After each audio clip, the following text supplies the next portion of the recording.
And APB, American Protection Bureau, voted #1 best on Long Island for all your security needs. Call 631-390-9050. That's 631-390-9050. APB.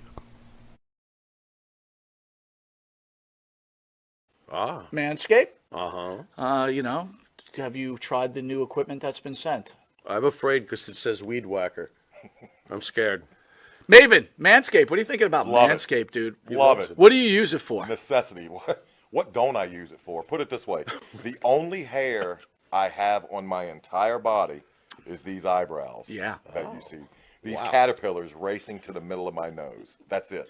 That is it. That's all I have. And that's all I want. That's the So Manscaped is a You- must. We were talking before the show. There's nothing worse than just hair. Yeah. Right? Hair on a woman, hair on a man. It's just bad. Absolutely. And it's the one thing that the older I get, it starts growing more in unwanted areas. Absolutely. I hate it. I'm going to ask you a question. Uh-oh. Just going to go out there. Oh, boy. Go for it. You're doing a deed. Yes. Again, I don't want you to have to admit this because we, as men, we try not to admit this. But if you're going to go do the deed on a woman, would you rather have her be hairless or a little hair, racing stripe, or Racing stripe. full retro bush? Racing stripe. Retro Bush is out. Yes, thank you. Retro Bush is out. Yeah. I don't mind a small, well-manicured landing strip. Every now and then, if it's completely, and I'm talking like baby's ass bald, then I start. Where is that pedophilia line? I don't want to wander into that. That's thought very of it like interesting. that. I never thought about that. You're a Wow. smart dude. Holy shit. So if the landing strip is clean enough for the plane to go in smoothly, you're cool with that? If the landing strip has, like I said, well manicured, Yeah, you can see both sides. It's not Like blinking lights on both sides of that I landing? just don't. I don't want. I don't want the shrubbery going off into unwanted areas on that. As well. Gotcha. Yeah, Oh, look but- what you found. Ooh. I got to be all honest though. Hey, the older I get though, I don't think I can be as I found it! I found have it! you ever gone down there and she slowly brings down the underwear? Then What is retro? Just, Absolutely. You're like, whoa! Wow. Yeah, I'm Like 46. it of pops course. out? Do you like walk out or what do you do? No, I muster through. I muster up the courage to get He's through. a trooper. He's a trooper. Got to give him an A. Not all heroes wear capes. Yeah, There you go. I hear you. There you Listen, go. I couldn't Super say. Bush. I couldn't say. Well, if you have the same beliefs as Maven, does Manscaped could help you? Absolutely. The weed whacker. Absolutely. What are you thinking? I'm thinking that I may have to, go in a room, close the door, and hang out with the weed whacker for a little while. Man, I think you're a retro guy, aren't you? I like 70s adult films, if that's what you're getting at. Yeah, there you go. Yeah, But only with that, Ron we're going to take a Jeremy, quick Batman. commercial break, and we'll be Anyway. back with this wrestling icon, Maven. We will see you in a drop kick second. Drop kick. All right, welcome back to Long Island's #1 pro wrestling broadcast, Monty and Farrow, where Jimmy is on location at the Gathering, one of the biggest events. Before we continue on with our conversation, Jimmy, we're going to go into our segment, which is called Call That Motherfucker Who Stole $120,000 from Us. Are you ready for this?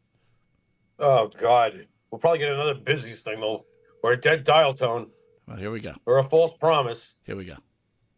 I'll give you a hamburger next Tuesday for one today.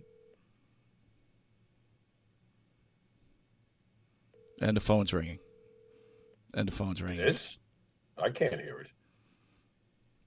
Can you hear it now? Can you hear the No. ring? You can't? That's all right. You'll translate.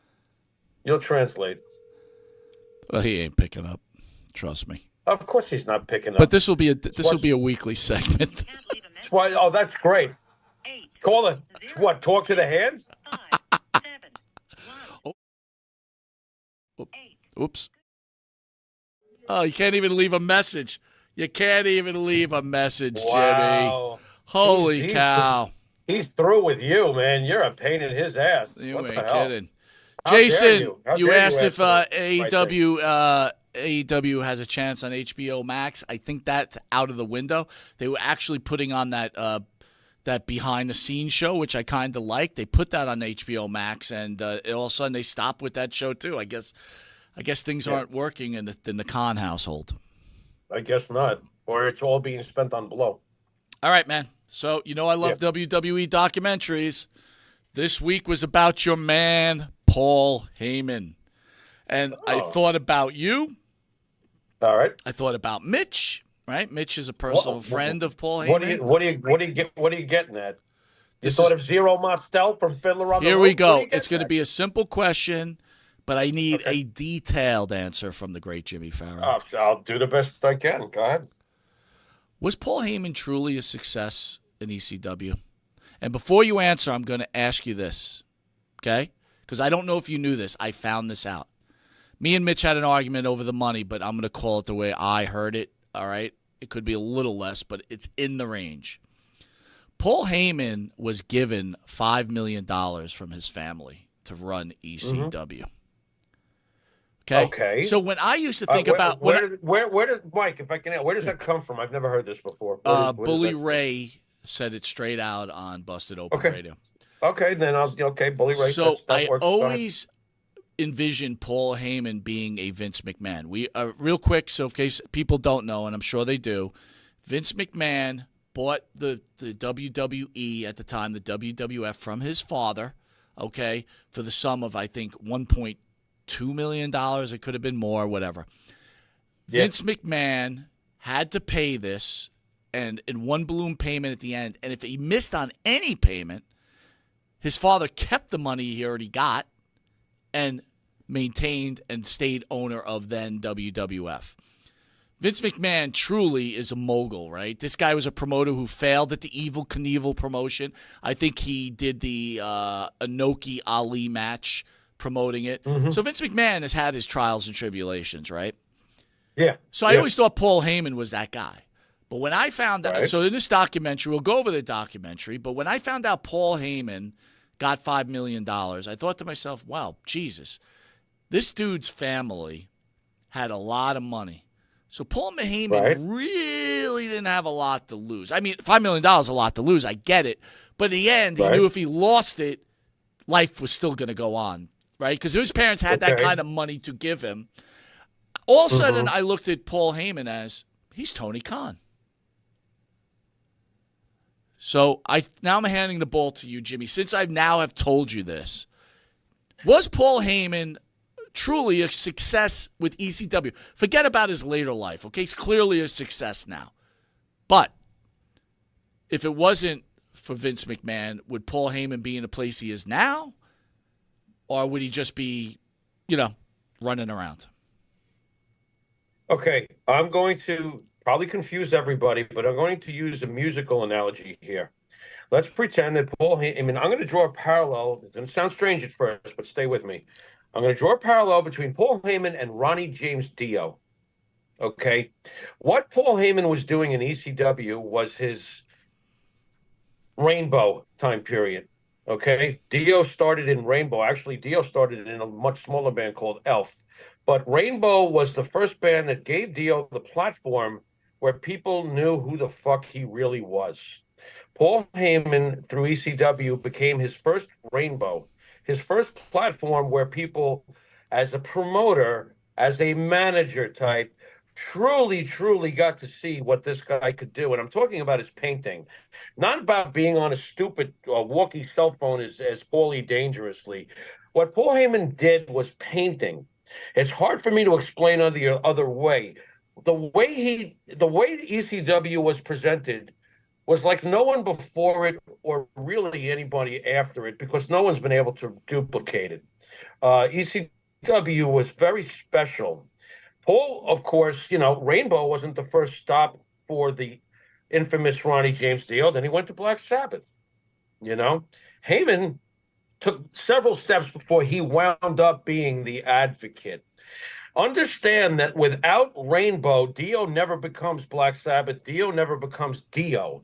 Without ECW, Paul Heyman never becomes the Advocate, never becomes the representation for Brock Lesnar, never becomes the representation for Roman Reigns. Now, as a businessman, did he fail? Oh, fuck yeah. But as an artist, he succeeded forever. And it allowed him to go on to make forever money. Paul Heyman is no different than Ronnie James Dio in Elf. And then he moved on to Rainbow. And then he moved on to Sabbath. And then he moved on to I am Ronnie James Dio, and here's my album, Holy Diver. I am Paul Heyman. I am just an advocate for Brock Cha-ching Lesnar. So, yeah, everything he did in ECW was not ultimately a failure. It only led the way to the greatest successes you could possibly wish But for. I ask you something. We've had the great Todd Gordon on our show, right? If Todd Yeah. Gordon had the opportunity to have $5 million handed to him, Todd Gordon might have been the next Paul Heyman, yeah? Todd Gordon didn't think exactly like Paul Heyman. I can't say what Todd Gordon would have. Maybe we can one day have him on again and ask him, if you had everything, how would you have done everything? I would love to hear his answer. But Paul Heyman, the way he did things, clearly left a huge thumbprint in the impression of pro wrestling fans forever. What was happening in ECW? Don't you ever scratch your head and wonder why, like, an intellectual, you always tell me I'm a pretty smart guy, or an intellectual like Phil. Why is ECW our favorite promotion, Mike? Can you explain that to us? Because we would probably love to hear an explanation. Oh, I have the explanation, and I know what the answer is. I'll give you the explanation.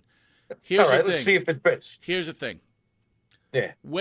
So again, I don't know Phil, obviously, as well as I know you, so I can only really speak for you, okay? Right. You've always been a very artistic person, right? And when you're artistic, you kind of don't stay in that lane that the majority of the people do, right? It just doesn't allow you to do that. Right. I mean, that goes back to the beginning of this entire show, where that young girl who unfortunately had cancer and passed away, she was like this star because there's special. Listen, dude, there are special people on this world, okay? And there's levels of special, right? I mean, look, dude, not to blow you up, but you have a special thing about you. There is something special about you, right? Artists mostly are. I'm not an artist, so again, I'm different, right? But my point to you is, why were you going towards ECW? Because it was different. It wasn't mainstream. It was everybody's dirty little secret for a very long time. And I would almost fairly say, once everybody caught on to it, like me, because everybody told me, Monty, go watch this. You got to watch this. Right. All of a sudden, it wasn't so special anymore. And then all of a sudden, it became a business, right? Right. And then it failed. It died. I'll tell you what gravitated me towards it, okay? And yes, it was a special little niche, and yes, it was a dirty little secret. But what I loved about it is understand the time period. Not only, ECW is obviously first and foremost remembered for, hardcore violence, okay?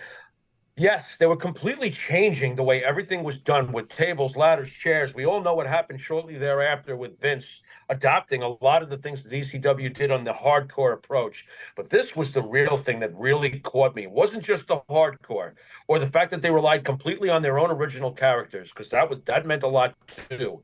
But really what got me was Rob Van Dam versus Jerry Lynn. Not only did this company have the most brutal matches, they had the best mat wrestling in the world.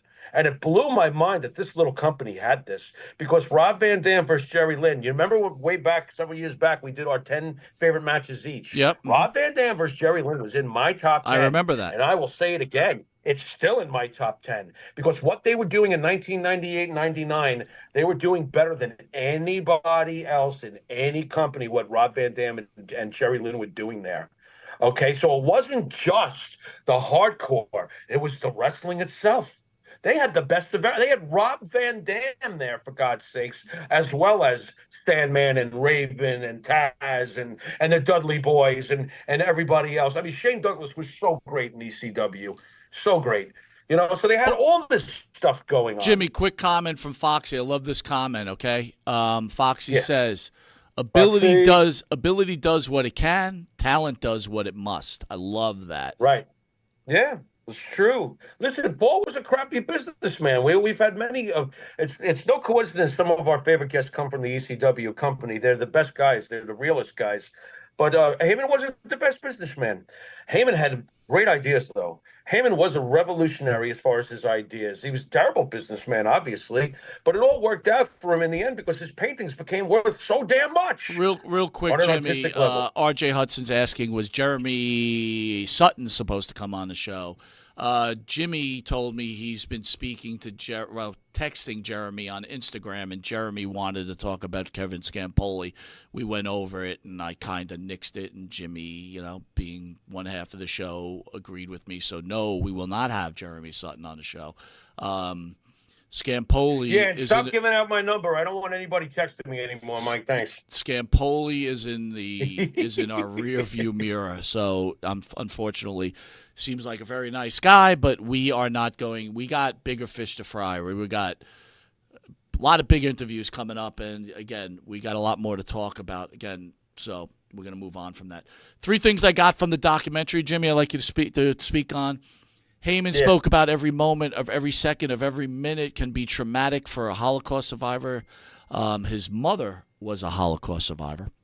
And when she looked at Paul, she never gave him credit. And he tells the quick story of when she'd go to dinner with the father, who was a famous lawyer in the city.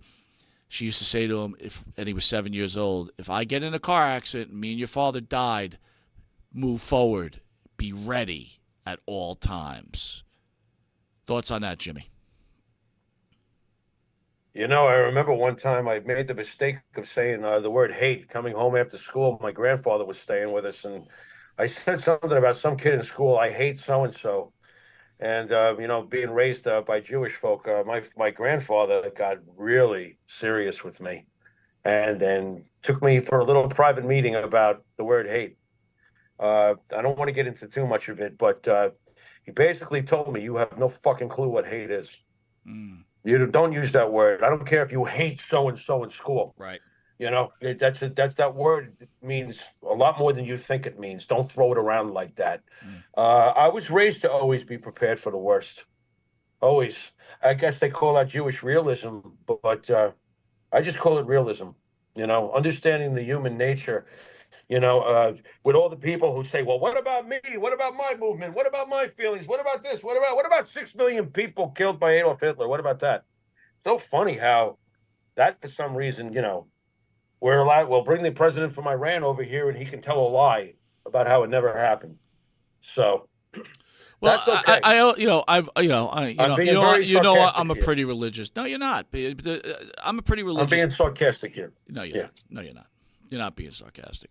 Yeah. Being a religious person, especially on the Catholic side of it, if you really understand religion, you got to understand where the Jews are placed on this planet, right? They are God's chosen people, and there's a level of respect for that, right? Christ himself was a Jew, so I mean, we talk about religion, and I think the reason I say you're not kidding, Jimmy, is because, again, we could go back to the beginning of the show, how certain things are okay, but other things or whatever. And, what this country has seen in the last year, especially with the Jewish religion, the hate against the Jewish religion is disgusting. Right. To me, it's disgusting. And to any person, it should be disgusting. And again, it's a big deal. There's more important shit than wrestling, guys. There really is. There's a lot more important shit than wrestling, and more important shit than millionaire baseball players and millionaire football players. There's a lot more shit here. Right? Yeah. It's you know what, dude. This girl, we'll go back to the beginning of the show, this girl, Nightbird, she should have had more influence on this country and this world than friggin' LeBron James. You follow what I'm saying? Yeah. This is a girl who faced cancer and shed positivity on it, Right. Well, not to make light of it, but remember when you put out the video when Karen and I got married, and it was like, but then somebody puts out a video of Chris Benoit, and it's like, oh my God, Chris Benoit, yeah. Chris Benoit. You know what I mean? It's like we just got married, and people are like, oh, that's nice, whatever, good luck, mazel tov. But Chris Benoit, oh my God, Chris Benoit. People are fucking crazy, dude. The girl that died of cancer, the one with the amazing voice that you brought up at the beginning of the program, she should have been the one getting $212 million like Tua from the Dolphins just got without ever winning a playoff game. There you go, brother. That's a pretty good idea. $212 million, Mike, Unbelievable. for 4 years. He may be worth it, though. I think that he's going to get them to the Super Bowl. Would you stop it? What do you mean he may be worth it?